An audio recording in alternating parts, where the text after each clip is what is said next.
Donc, bonjour à tous. On est environ plus de 200 aujourd'hui à la présentation sur les créateurs de contenu canadiens.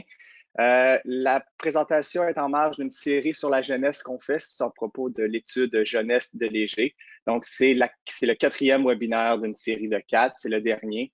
Cette fois-ci, on s'intéresse aux créateurs de contenu. J'ai avec moi aujourd'hui, il y a moi, Philippe Léger, qui est un peu chargé de l'étude jeunesse chez Léger. Je suis également avec Sarah Mottet, qui est directrice marketing chez Léger, et Vincent Brunner, qui est associé directeur de la stratégie chez Clark Influence. Bonjour à tous. Donc Clark Influence, on est une agence de marketing de contenu et d'influence basée à Montréal, avec des bureaux à Toronto et Paris. On accompagne vraiment nos clients dans des stratégies de marketing d'influence. On a plus de 300 clients dans plein de secteurs variés, dans le domaine alimentaire, les vins et spiritueux, le voyage, etc. Exactement. Donc, comme je vous le disais, c'est le quatrième webinaire d'une série de quatre sur la jeunesse.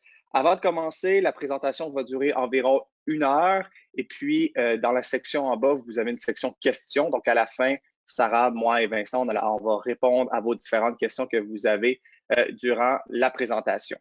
Je vous le disais, c'est le quatrième webinaire. Les 3 premiers webinaires s'intéressaient et donnaient la parole aux jeunes Canadiens, donc aux 2 jeunes générations, la génération Z et la génération des milléniaux. La première conférence concernait un portrait général des générations, quelles sont leurs grandes différences avec les générations précédentes. La deuxième concernait leurs finances personnelles, comment la COVID-19 a changé leur trajectoire de vie, leur portefeuille, l'état de leur portefeuille. La troisième concernait leur santé mentale, leur bien-être numérique. Et aujourd'hui, on parle des créateurs de contenu canadiens. Donc, dans les 3 premières présentations, on donnait la parole aux jeunes, à savoir être un jeune en 2020, ça veut dire quoi? Maintenant, dans la quatrième présentation, on donne la parole aux créateurs de contenu. C'est, à notre connaissance, la première fois que cela se fait au Canada de donner la parole aux créateurs de contenu pour qu'ils parlent de leurs pratiques, de ce qui les préoccupe, de leurs défis, de leurs objectifs dans la prochaine année. Et essentiellement, on a voulu répondre à la question suivante. Être un créateur de contenu en 2020 ou 2021, ça veut dire quoi? Euh, donc, c'est une première étude de ce genre-là avec près de 200 créateurs de contenu sondés. Tout au long de la présentation et durant le sondage, on a utilisé le terme créateur de contenu plutôt qu'influenceur. Bon, ce n'est qu'un terme. Si le mot influenceur se glisse pour des synonymes, mais nous, dans le sondage, c'est le terme créateur de contenu qu'on a décidé de retenir. D'abord, 200 créateurs de contenu canadiens sondés. On est extrêmement fiers d'avoir pu rejoindre autant de créateurs de contenu pour avoir un sondage pour vraiment faire un portrait global. Donc, on n'a pas parlé à 15 ou 20 créateurs de contenu, on a parlé à 200 créateurs de contenu de partout au Canada, d'un océan à l'autre. Donc, on a autant la version canadienne-anglaise que la version québécoise. C'est 20 questions posées au total avec 50 sous-questions. Donc, c'est un questionnaire assez large pour vraiment comprendre les tenants et aboutissants, c'est quoi leur relation avec les entreprises, par exemple, ou les raisons pourquoi ils font de la création de contenu. Ensuite, le profil des répondants. Vous avez une petite idée en bas, donc le genre 80 des femmes, ça reflète essentiellement ce qu'on voit sur la création de contenu sur Internet. Donc, 27 sont seulement créateurs de contenu, 71 ont un autre travail. D'abord, la première chose, c'est qu'on s'intéressait à leur profil, à qui ils sont. On s'éloignait du cliché ou des stéréotypes qu'on entend souvent sur les créateurs de contenu. La plupart qui ont répondu au sondage sont plus vieux de 30 ans. Ça reflète aussi une certaine tendance. Bon, je le disais, 80 des créateurs de contenu sont des femmes. Donc, on parle essentiellement de créatrices de contenu, mais il y a aussi des hommes, 20 d'hommes. 44 je le disais, 30 ans et plus. 52 ça, c'est important. On voit qu'il y a des inégalités de situation entre les créateurs de contenu qui font un peu plus d'argent. Donc, 52 font moins de 20 000 par année. C'est souvent ceux qui ont un autre emploi à temps partiel. 20 000 par année simplement comme créateur de contenu. Et 7 simplement comme créateur de contenu, encore une fois, font plus de 100 000 par année. Donc, on voit au sein même de la cohorte des créateurs de contenu canadiens, il y a des inégalités de richesse. C'est pas tous les mêmes créateurs. Ils n'ont pas toute la même situation, ils ne vivent pas les mêmes défis. 71 un autre travail de création de contenu et 10 à 20 heures de création de contenu par semaine pour ceux qui travaillent à temps plein ou temps partiel. C'est vraiment un travail qui est lié à une passion, à un désir de s'exprimer. Et souvent, la majorité des créateurs de contenu aimeraient vivre simplement de leur création de contenu. Donc, ça prouve à quel point c'est un métier de passion et un désir de s'exprimer. Ensuite, on a demandé dans le sondage, par rapport encore au profil des créateurs de contenu, quelles étaient, selon eux, leurs catégories d'influence. Donc, on avait une série d'influences, donc ça peut aller du lifestyle jusqu'au gaming, au voyage. Donc, toutes les catégories d'influence qu'on peut voir dans la création de contenu. D'abord, essentiellement, c'est le lifestyle. À plus de 75 des créateurs de contenu disaient que leur catégorie d'influence, c'est le lifestyle. Donc, c'est essentiellement une manière de vivre que les créateurs de contenu proposent à leurs abonnés. Ensuite, nourriture et cuisine, mode, voyage, vie de famille, c'est essentiellement les créations de contenu. On s'entend aussi, lifestyle, c'est une catégorie qui englobe beaucoup de choses. Donc, le lifestyle peut autant englober le voyage que la mode. Donc, c'est essentiellement les catégories d'influence dans lesquelles, principalement, ils disent qu'ils appartiennent. C'est sûr que effectivement pendant la crise sanitaire, c'est vraiment des catégories qui étaient en mutation et la catégorie foodie, c'est un peu la grande gagnante du confinement. C'est aussi nous ce qu'on observe d'un point de vue business avec nos clients dans l'industrie alimentaire et des vins et spiritueux, c'est les campagnes les plus récurrentes en marketing d'influence avec IGA, avec Bonduelle, Del Monte, Pernod Ricard. Je sais que certains d'entre vous sont là au webinaire. Donc, c'est sûr que c'est la catégorie principale parce que en fait, enfermé chez soi, c'est beaucoup plus difficile de parler de voyage ou de mode ou d'autres types de contenus.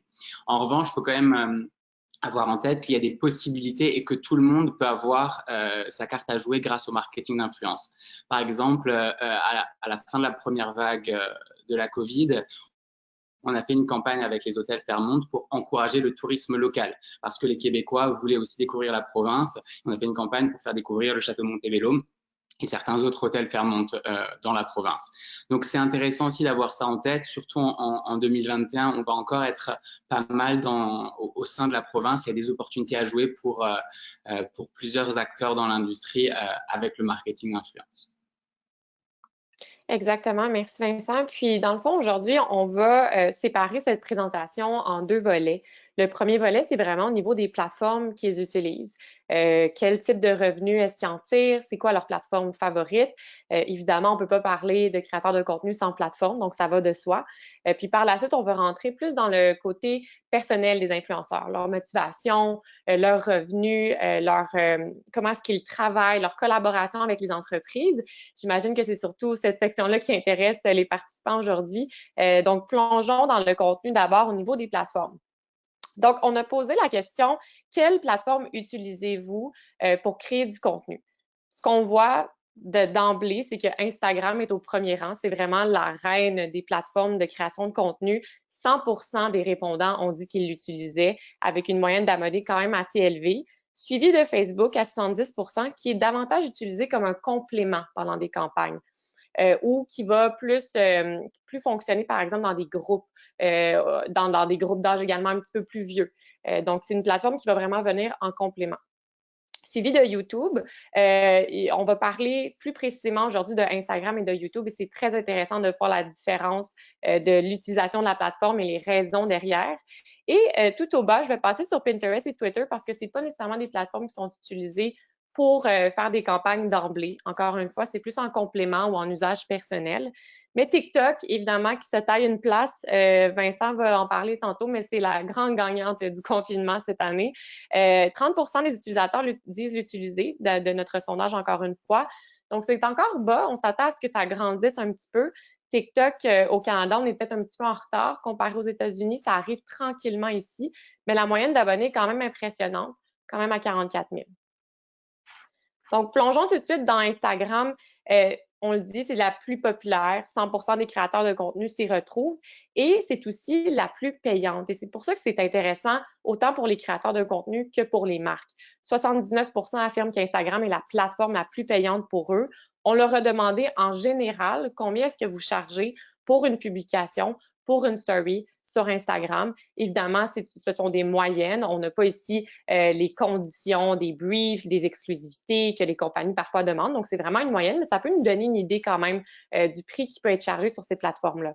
Donc, en moyenne, 1027 $ par publication Instagram et 500 $ pour une story.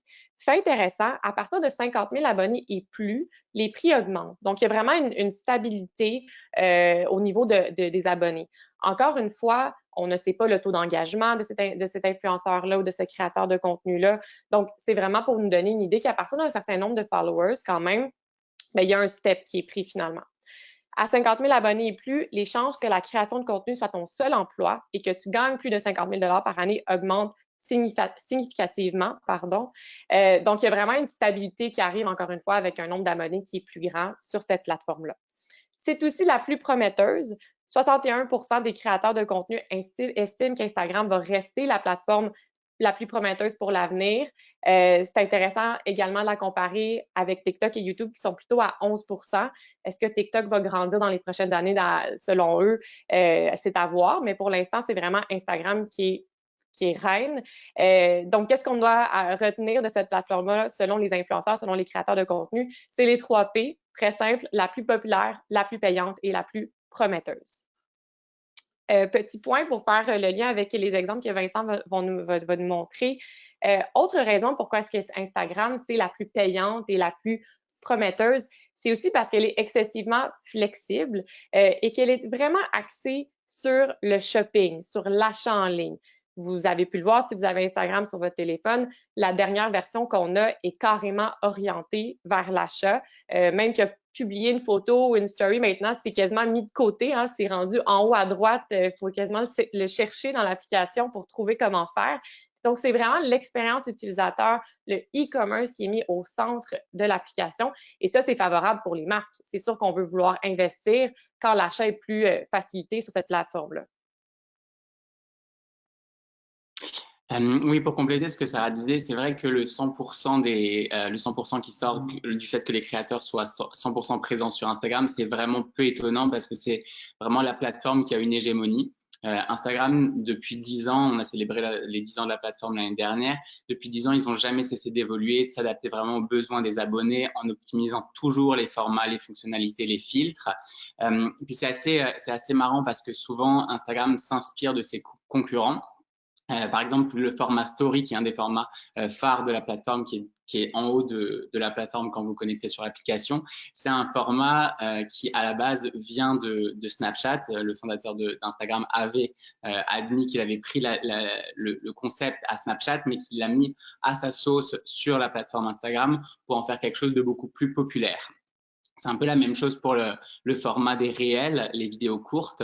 Initialement, c'est un format qui a été proposé par Vine en 2012, qui a été vraiment remis au goût du jour avec TikTok, qui a lancé un logiciel encore plus performant de montage de vidéos. Et l'année dernière, Instagram a lancé le format réel, ce format qui fonctionne très très bien. Pour ceux qui ne savent pas ce que c'est, qui ne sont pas familiers avec le format, c'est vraiment des courtes vidéos avec des sons, des effets et des outils de création assez intéressants. Et quand c'est fait par Instagram, il y a vraiment une adoption massive et un conseil que j'ai à donner aux marques, c'est vraiment d'être attentive à l'évolution de tous les formats et de se créer des opportunités quand il y a une innovation qui est proposée par Instagram. Et c'est sûr que je complète Sarah par rapport à Instagram Shopping. C'est aussi une fonctionnalité qui est vraiment très importante. Le e-commerce, c'est une tendance phare d'Instagram et je pense que les marques doivent vraiment commencer à synchroniser leur e-shop sur Instagram pour en tirer vraiment tous les bénéfices de cette plateforme qui est Instagram, surtout dans un contexte actuel où le commerce en ligne est beaucoup plus développé que les achats physiques. Absolument. Passons maintenant à YouTube. C'est vraiment intéressant ce qu'on a trouvé à ce sujet-là, encore une fois, selon les répondants de notre sondage. YouTube est vraiment utilisé par ceux ayant un revenu plus élevé. 75 % des créateurs qui gagnent plus de 50 000 par année ont une chaîne YouTube, contre 27 % pour ceux qui gagnent moins de 10 000 $ par année. Et ça fait du sens quand on pense à qu'est-ce que ça demande comme implication YouTube. Faire une vidéo, ça demande plus de temps, ça demande plus d'énergie, ça demande plus de matériel. Une caméra, un logiciel de montage. Si c'est pas nous qui fait le montage, ben il faut le faire à l'externe. Donc, il faut aller payer également cette personne-là. Il faut pouvoir se déplacer, avoir de la créativité, avoir du temps. Donc, si on n'a pas d'argent, ben, au moins on a du temps, puis du temps, c'est de l'argent. Donc, c'est vraiment impressionnant, en fait, de voir que cette plateforme-là est plus abordable, finalement, pour les créateurs qui ont un peu plus d'argent, un peu plus de revenus pour pouvoir s'y investir. Elle est également payante lorsqu'elle est utilisée. Et ça fait du sens également parce qu'encore une fois, ils donnent plus de leur temps pour pouvoir construire du contenu qui va sur YouTube.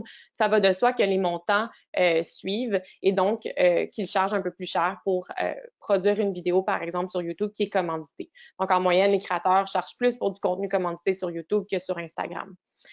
Dernière chose qui est très intéressante de voir, c'est que les chances d'avoir un compte YouTube sont significativement supérieures lorsque le revenu augmente et le nombre d'abonnés est élevé. Il y a deux choses qu'on a vues ici. Il y a deux raisons pourquoi est-ce que majoritairement nos créateurs de contenu sondés étaient sur YouTube. Il y a deux scénarios. Premièrement, c'est arrivé un peu peut-être par hasard, il y a environ une dizaine d'années, ils se sont partis une chaîne YouTube, puis ça a pogné finalement. Ils ont réussi à se construire une audience sur YouTube et par la suite, ils l'ont transféré sur d'autres plateformes comme Instagram. L'exemple parfait qui me vient en tête, c'est Lisanne Nadeau au Québec, qui, un peu parce qu'elle était ennuyée à 14-15 ans, c'est parti une chaîne YouTube et on sait qu'est-ce qu'elle est aujourd'hui finalement. Aujourd'hui, elle travaille à temps plein en tant que créatrice de contenu. Elle a vraiment réussi à transférer sa base d'abonnés de YouTube vers Instagram. Alors qu'aujourd'hui, le marché est beaucoup plus saturé. Donc, c'est beaucoup plus difficile d'avoir de la découvrabilité sur YouTube, de se partir une chaîne YouTube puis d'espérer avoir des abonnés que par YouTube. C'est très difficile. Donc, qu'est-ce qu'on va plutôt voir? C'est qu'il y a un transfert d'abonnés de Instagram vers YouTube ou de TikTok vers YouTube maintenant. Donc, les influenceurs, les créateurs de contenu vont se bâtir une base d'abonnés qui est forte, qui est stable sur une plateforme qui est plus stable également et plus abordable selon eux comme Instagram, puis les transférer par la suite vers du contenu comme YouTube.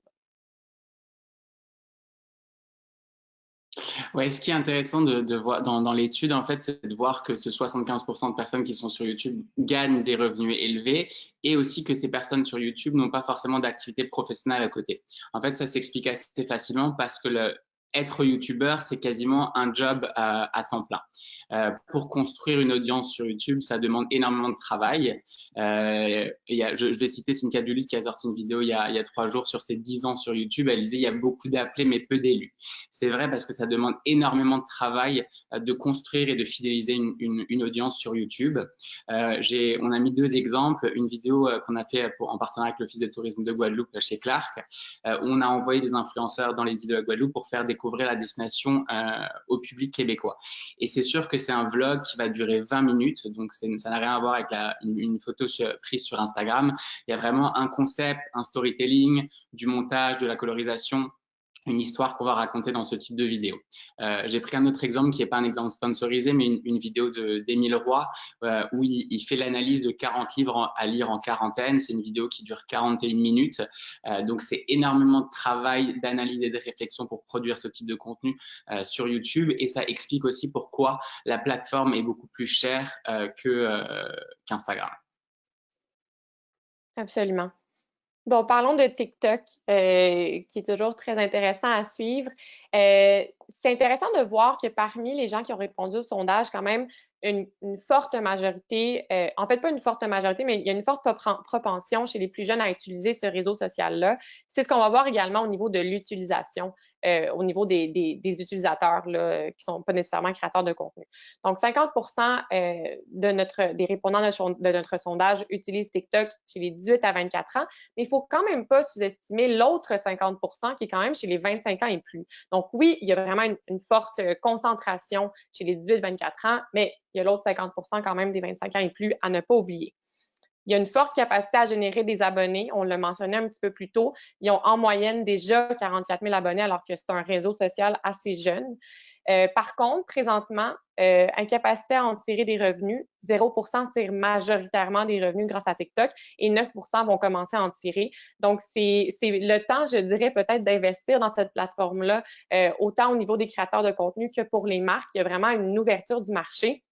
Je l'ai mentionné un petit peu plus tôt, on est peut-être un petit peu en retard sur les États-Unis, au Canada à ce sujet-là. On n'a pas encore notre Charli D'Amelio au Canada, mais il y a de la place finalement pour pouvoir occuper ce rôle-là. Et finalement, au niveau des prix, toujours intéressant de le savoir parce que des fois, en tant que compagnie, on va faire affaire avec des influenceurs et on n'a pas nécessairement la notion de combien est-ce que ça coûte. Présentement, selon les chiffres de notre sondage, encore une fois, c'est comparable à une story Instagram en termes de prix, donc autour des 1 000 $ par exemple. Oui, je trouve effectivement intéressant de constater ce pourcentage d'audience qui a 25 ans et plus, parce que dans les idées reçues, on a l'impression que TikTok, c'est une plateforme vraiment qui est destinée aux jeunes, aux 13-17 ans. Et en fait, on se rend compte que pendant le confinement, il y a aussi vraiment une mutation de l'audience sur TikTok. Il y a beaucoup de chefs qui se sont installés sur la plateforme, beaucoup de profils maman, papa. Donc, on a vraiment, en tant que marque, la possibilité de toucher de nombreuses cibles sur cette plateforme-là. Et il y a vraiment des opportunités à saisir. On a mis ici un exemple juste de campagne pour voir comment vous pouvez utiliser TikTok. On a fait une campagne avec Recettes d'ici en partenariat avec les agences LG2 et Touché. Et l'objectif, c'était de mettre au défi les influenceurs de faire une recette 100% québécoise à partir d'une boîte réfrigérée qu'on leur avait livrée chez eux avec des aliments québécois. Donc voilà, c'est vraiment, je confirme ce que Sarah a dit, c'est vraiment 2021, c'est l'année où il va falloir se positionner sur TikTok parce que ça arrive vraiment au Québec. Ça arrive rapidement, effectivement. Bon, maintenant, on a parlé de leur plateforme, mais parlons de leur motivation et de leur pratique et de qu'est-ce qu'ils en pensent de travailler avec vous, entreprise d'ici. Donc, on leur a posé la question, pourquoi est-ce que vous êtes créateur de contenu? C'est quoi vos motivations derrière le fait d'être un influenceur, derrière le fait d'être créateur de contenu? D'abord, rang numéro 1 et de façon très, très forte, j'ai le désir de m'exprimer. Je veux partager mes passions à 77 et je veux exprimer ma créativité à 66 Et ça, c'est un point excessivement important à comprendre pour une entreprise parce que vous voulez travailler avec ces influenceurs-là. Donc, vous devez comprendre pourquoi est-ce qu'ils font leur métier. Mais c'est pour pouvoir être créatif, c'est pour pouvoir s'impliquer. On va en parler un petit peu plus tard, mais l'importance de la co-création entre un influenceur et la marque est de plus en plus importante parce que c'est comme ça c'est comme ça qu'on va arriver en fait à les satisfaire également sur leur plateforme, à les sentir impliqués dans le processus de création. En deuxième position, de façon assez drôle, c'est arrivé par hasard. Et c'est quelque chose qu'on voit souvent chez les créateurs de contenu qui pratiquent le métier depuis longtemps. Je donnais l'exemple de Lisanne Nadeau un petit peu plus tôt. C'est un bon exemple. Ils sont tombés dedans par hasard. Et souvent, il y a 10 ans, si on se remet un petit peu dans l'époque, le web était un petit peu plus alternatif comme média. Donc, on pouvait s'en permettre un petit peu plus. Puis, il n'y avait pas vraiment d'arrière-pensée derrière le fait d'essayer de lancer une vidéo sur YouTube, par exemple, ou de se partir un blog ou de faire des publications sur Facebook, par exemple. Donc, c'est quand même étonnant de voir que 50% presque disent que c'est arrivé par hasard. En troisième position, volonté de devenir mon propre patron, c'est une position, c'est une profession qui est travailleur autonome, donc ça fait du sens. Ça fait encore du sens, encore une fois, dans l'esprit de co-création, donc de vouloir aussi contrôler le message qu'on partage sur nos plateformes. Faire avancer des causes importantes à 21 C'est la première année qu'on fait cette étude-là. On est pas mal certain que si on avait posé les mêmes questions il y a peut-être 2, 3, 4 ans, cette raison-là ne serait pas dans le top 5 des raisons.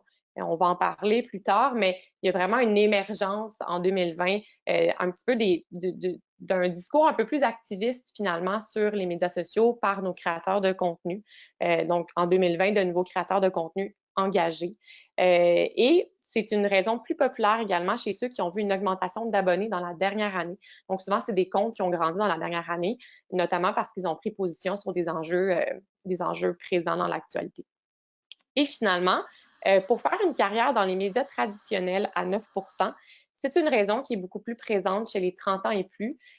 Encore une fois, 2 bons exemples pour moi, PL Cloutier puis au Baudouin qui l'ont mentionné plusieurs fois qu'ils se dirigeaient peut-être plus, eux, dans une carrière dans des médias traditionnels comme à la télévision. Peut-être que ça n'a pas fonctionné. À ce moment-là, ils se sont dirigés vers le web.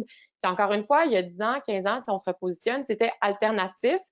Donc, ils ont pu se construire une audience. Ils ont vraiment été des précurseurs, finalement, et ils ont dirigé plutôt leur carrière sur le web.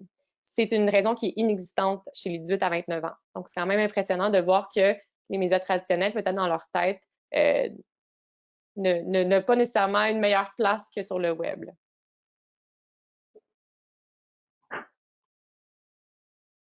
Oui, quelques exemples là, pour illustrer les différentes motivations des créateurs de contenu. C'est sûr que 2020 a vraiment modifié le visage de l'influence.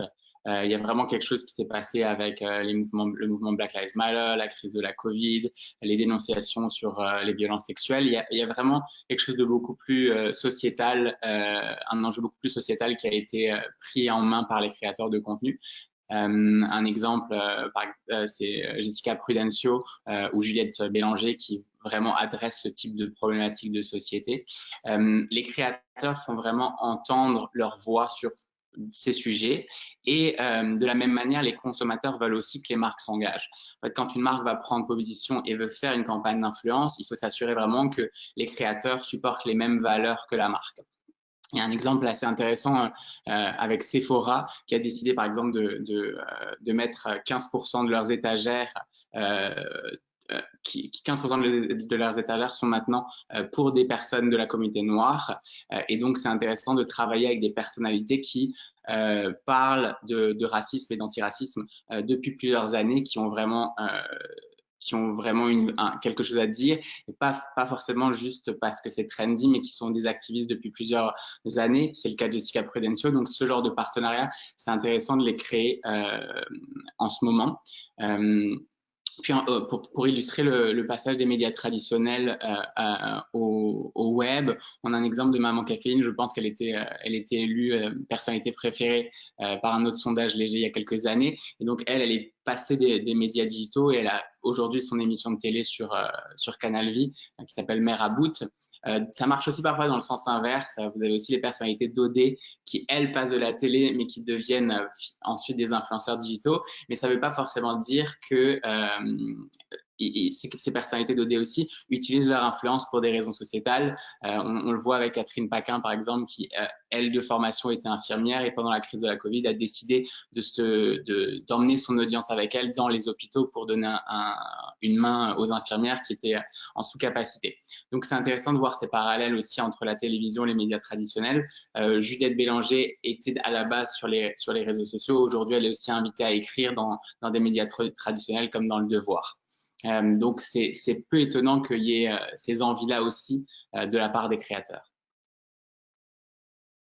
Et tout ça va créer une espèce de code d'éthique de l'influence qui fait peut-être écho avec toute la cancel culture qu'on a vécue également cette année, autre phénomène de 2020. On en a vécu beaucoup en 2020. Il y a comme une espèce de code d'éthique justement qui naît avec en 2021, là, qui va continuer dans les prochaines années, notamment parce que les influenceurs, et ça, ils nous l'ont dit dans le sondage de façon très, très claire, ils se sentent scrutés à la loupe. Et pas seulement par leurs abonnés, mais également par les gens du public, donc les médias traditionnels, on peut dire ça comme ça, et également par d'autres influenceurs. Donc, à cause de ça, ils se sentent scrutés à la loupe, ils le savent, et ils ne veulent pas faire d'erreur. Donc, c'est vraiment important pour eux dans leur valeur de ne pas flouer leurs abonnés avec de mauvais produits et de présenter des produits qui les représentent.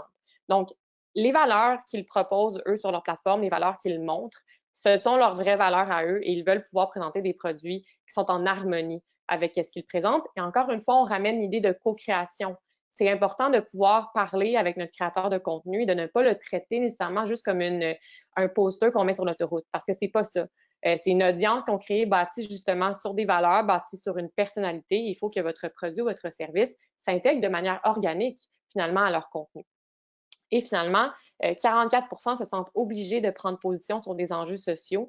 Encore une fois, c'est un nombre que si on avait sondé dans les années précédentes, peut-être qu'il ne serait pas aussi élevé que cette année. Donc, il y a comme une obligation d'être éthique et de prendre position sur des enjeux par peur, justement, sinon de se faire caller out, excusez-moi l'expression en anglais, mais de se faire annuler, de se faire canceller. On leur a également demandé au niveau des partenariats avec les entreprises. C'est là que ça devient intéressant pour la majorité d'entre vous, probablement qui viennent d'entreprises. Quelles sont les raisons pourquoi est-ce que vous allez adopter, vous allez accepter un partenariat avec une entreprise? Donc, il y a 5 raisons principales qui sont sorties. C'est un service ou un produit qui me plaît à la base. Une entreprise qui correspond à mes valeurs. Donc, encore une fois, on revient avec l'éthique de l'influence, l'importance pour l'entreprise également d'afficher ses valeurs et d'être redevable finalement à cet influenceur-là également au niveau des valeurs qui sont promises. L'entreprise me donne de la liberté en tant que créateur. Donc, encore une fois, l'aspect de co-création, de collaboration, d'être à l'écoute, de ne pas envoyer le même brief à tout le monde de la même manière. L'entreprise adopte une approche personnalisée. Donc, ça vient compléter ce que je viens de dire. Et finalement, en 5e position, une bonne rémunération. Quand même impressionnant de voir qu'il y a 4 points avant d'arriver à la rémunération, alors que parfois, on a peut-être une mauvaise conception de ce phénomène-là. On pense qu'ils font ça que pour l'argent. Non, on l'a vu justement un petit peu plus tôt au niveau des valeurs. Ils sont là pour exprimer leur passion, exprimer leur créativité et vraiment collaborer avec l'entreprise pour pouvoir s'exprimer finalement. Exact. C'est sûr qu'il faut pas, on peut pas se contenter de voir le marketing d'influence comme un point de contact supplémentaire, comme les médias traditionnels, à ajouter à la télé, à la radio et à la presse. Le marketing d'influence, faut vraiment l'envisager comme une co-création. Ça, c'est beaucoup plus efficace si on travaille main dans la main avec les influenceurs. En fait, il faut voir les influenceurs comme des collaborateurs ou des créateurs. Et il y a un exemple qui est assez intéressant qu'on a décidé de vous montrer aujourd'hui avec la marque Bad Habit qui a décidé de nommer une influenceuse, Emma Chamberlain, comme directrice créative de la marque. Donc là, il y a vraiment quelque chose qui se passe, une association forte entre le créateur et la marque. Et donc, cette association-là, elle permet d'aller vraiment au-delà du post sponsorisé et de tirer les meilleurs bénéfices du partenariat.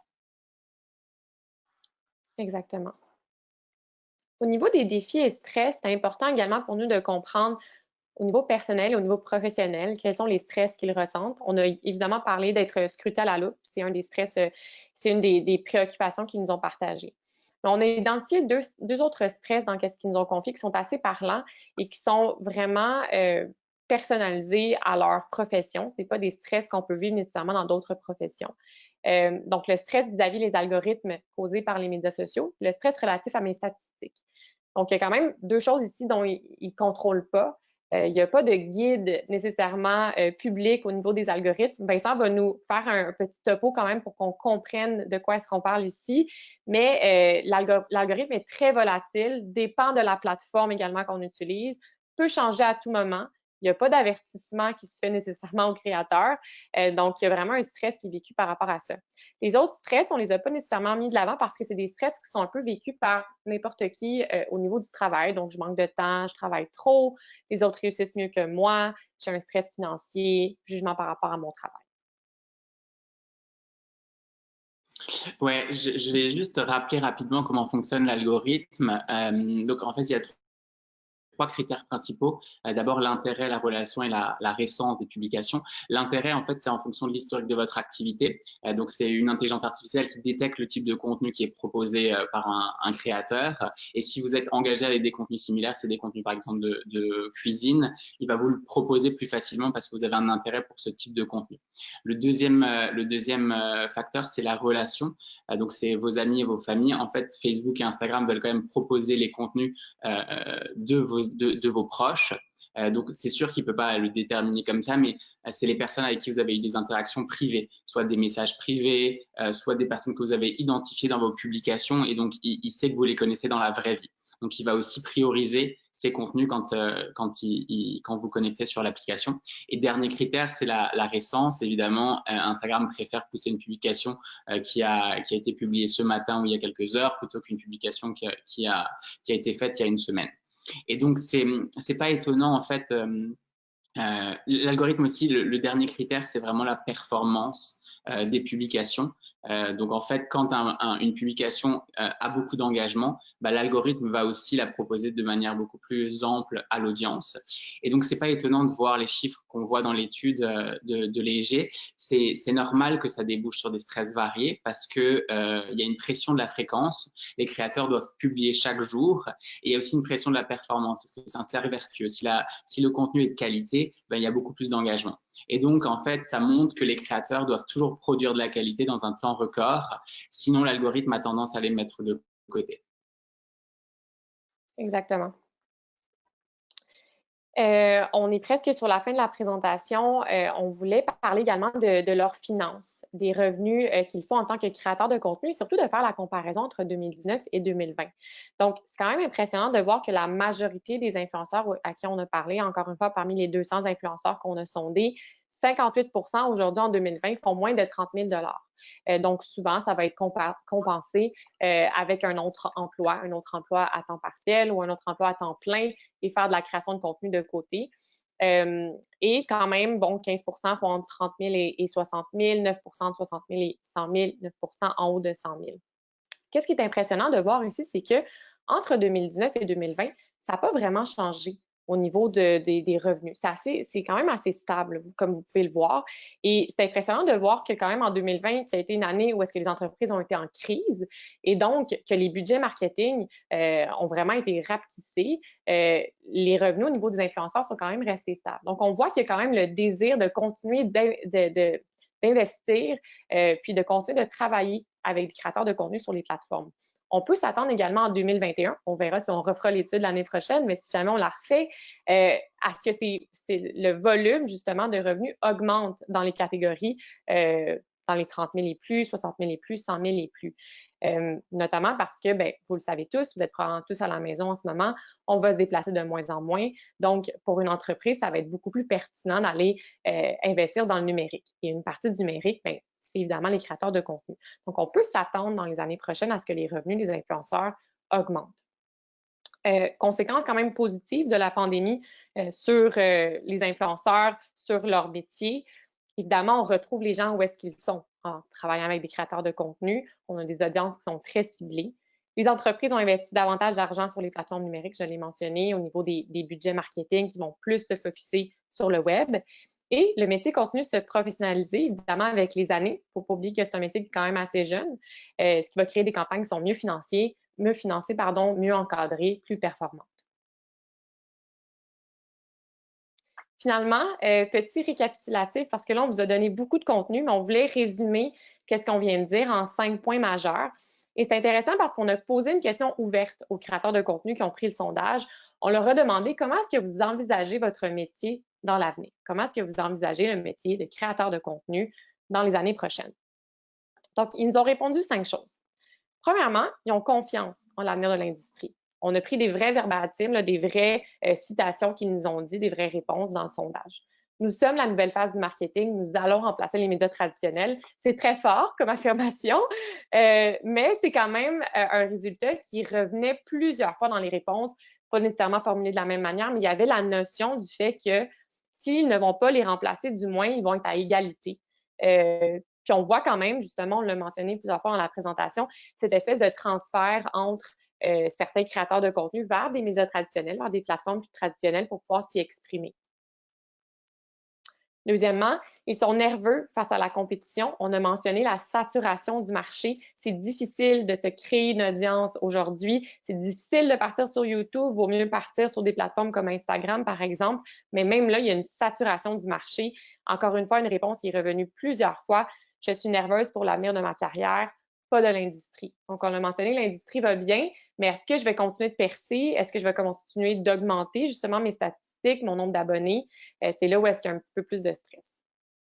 Troisièmement, proximité et authenticité. Ça m'étonne, on l'a pas beaucoup dit le mot authenticité. On a utilisé d'autres mots, Vincent, pendant la présentation, mais je pense que c'est le buzzword également de l'année dernière.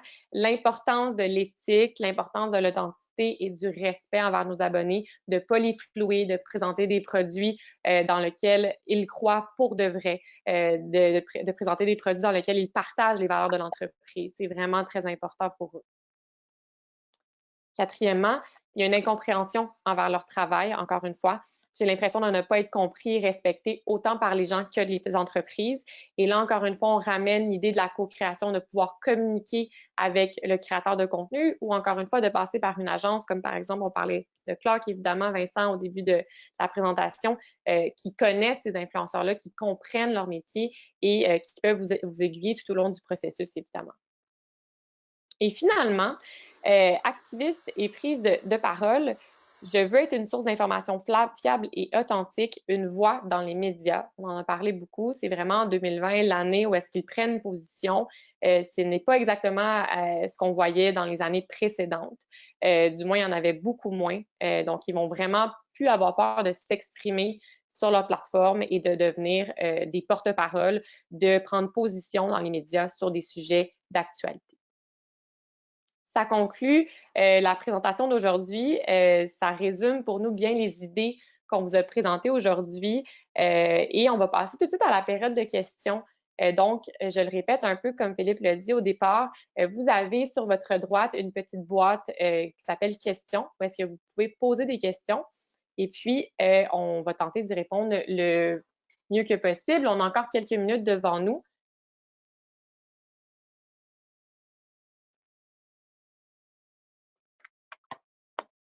Moi, je peux Donc, répondre directement à la question de Mme Fournier. Excuse-moi, Sarah. vas-y, pas de Elle problème. demande quelle est la différence entre le 75 et le 27 à la page YouTube. Donc, essentiellement, ce que la stat dit, c'est que, je ne sais pas si tu peux revenir, Sarah, là, directement, ce serait plus Oui, facile pour les gens qui écoutent, qui se demandaient pourquoi ça ne donne pas 100 exactement, là. oui, Pourquoi ça dépasse le 100 En fait, c'est bon. Ben, en fait, c'est parce que parmi les créateurs de contenu qui gagnent 50 000 par année, c'est 75 d'entre eux qui ont une chaîne YouTube. Et parmi ceux qui gagnent 10 000 et moins par année, c'est 27 Donc, c'est parmi cette tranche pas d'âge, mais de d'âge, revenus des de créateurs de revenus. contenu, qui gagnent 10 000 par année, qui ont 27 une chaîne YouTube. Comme Sarah le disait, ça montre bien que ce sont souvent les YouTubeurs qui ont un montant, qui gagnent un peu plus d'argent qu'une chaîne YouTube. Exactement. Je vois plusieurs questions à savoir si vous allez recevoir la présentation qu'on a présentée aujourd'hui. Donc, vous allez recevoir l'enregistrement. Donc, ce webinaire-là est enregistré présentement. Dans les heures aujourd'hui, suivant la fin de la présentation, vous allez avoir accès à une vidéo sur YouTube qui est exactement qu'est-ce que vous avez vu aujourd'hui. Je veux préciser également que vous allez recevoir 2 rapports gratuits de l'étude jeunesse. On ne l'a pas mentionné au départ, donc je le mentionne maintenant. D'abord, sur l'étude jeunesse, on a exploré qui étaient les milléniaux et les jeunes de la génération Z.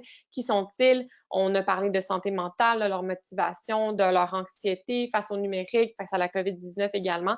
Donc, il y a vraiment un rapport complet gratuit qui va être remis par courriel d'ici la fin du mois, donc environ fin janvier.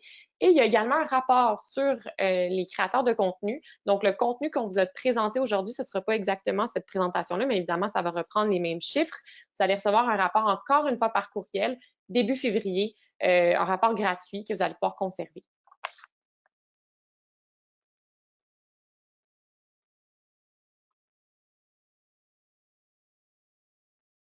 Dans la rémunération déclarée, est-ce que ça inclut les biens et services offerts? C'est une bonne question. La question qu'on leur a posée, nous, c'est au niveau de votre profession de créateur de contenu, combien avez-vous fait dans la dernière année? Donc, c'est un peu précis à ce niveau-là. C'est difficile à dire s'ils ont inclus les biens et services qui ont été offerts. C'est une bonne question.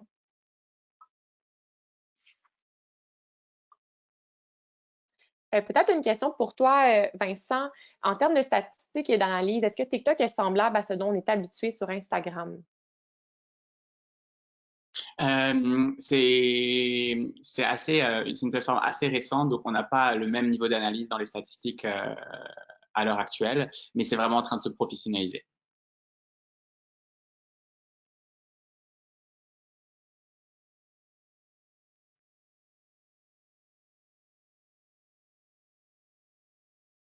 On a des questions, beaucoup de questions sur TikTok également. Encore une fois, bon, la présentation est faite basée sur les résultats des créateurs de contenu. Donc, on n'a pas nécessairement, bon, aujourd'hui, les statistiques au niveau de l'utilisation par monsieur, madame, tout le monde. On me demande qui est la stade d'utilisateurs de moins de 18 ans.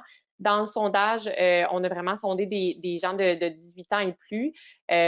Donc, je ne l'aurais pas présentement aujourd'hui. On a vraiment basé aujourd'hui, qu'est-ce qu'on vous a démontré, c'est les réponses des créateurs de contenu. Donc, ce n'est pas les réponses de la population générale, c'est vraiment le 200 influenceurs qu'on a sondés. Peut-être encore une fois une question pour toi, Vincent. Au niveau de Pinterest, on est passé quand même rapidement parce que ce n'était pas une des plateformes qui ressortait en grande popularité au niveau des influenceurs. Comment percevez-vous la plateforme Pinterest qui est passée sous silence durant la présentation? Est-ce que le marketing d'influence a sa place sur cette plateforme selon vous? Tout à fait. C'est une plateforme, là, dans l'étude, on n'avait pas suffisamment de chiffres pour pouvoir en tirer des analyses ensemble, mais on pourrait en parler plus longuement avec la personne qui avait cette question-là. Pinterest, un des grands avantages, c'est vraiment le drive to site. Il y a beaucoup de redirections qui sont faites depuis Pinterest vers les sites web. Donc, pour des stratégies de e-commerce, c'est vraiment une plateforme qui a tout son sens. Je vois beaucoup de questions. Évidemment, on va tenter de respecter le temps alloué, mais inquiétez-vous pas, vous allez avoir nos coordonnées également dans le courriel que vous allez recevoir suivant la présentation. Ça va nous faire plaisir de pouvoir y répondre. Donc, n'hésitez pas à nous contacter via ce courriel-là également. On me demande peut-être plus pour toi, Philippe, avez-vous noté des différences dans les résultats des créateurs de contenu du Québec versus ceux du Canada anglais? Surprenamment, non. Les réponses étaient essentiellement les mêmes.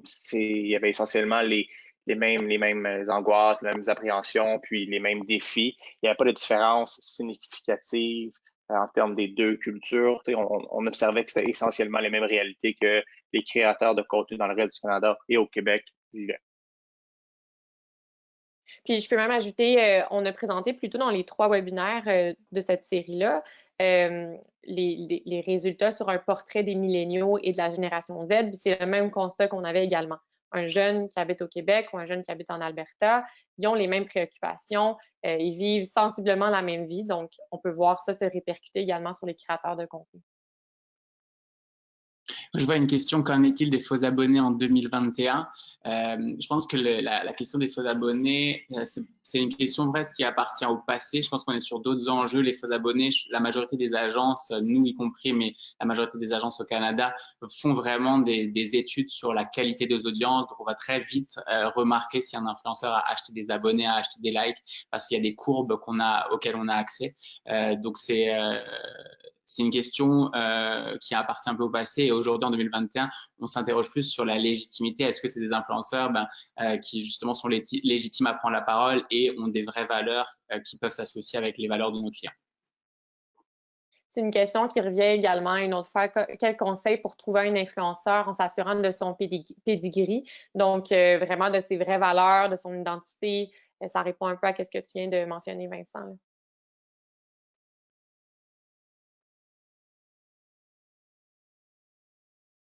Il y a beaucoup de questions très précises que je vois qui sont peut-être plus appropriées de répondre en privé justement ou en one-on-one. Donc, je vous inviterai vraiment, encore une fois, vous allez recevoir un courriel avec la possibilité de nous écrire, que ce soit à nous, que ce soit à Vincent. Ça va vraiment nous faire plaisir de vous aiguiller là-dedans. Vous allez recevoir également une copie de la présentation, pas de la présentation, de la vidéo, pardon, que vous allez pouvoir réécouter ou partager avec vos collègues. Donc, je mettrai fin au webinaire si ça vous va, Vincent, Philippe. Je pense qu'on a fait le tour de cette belle présentation. Vas-y, Vincent.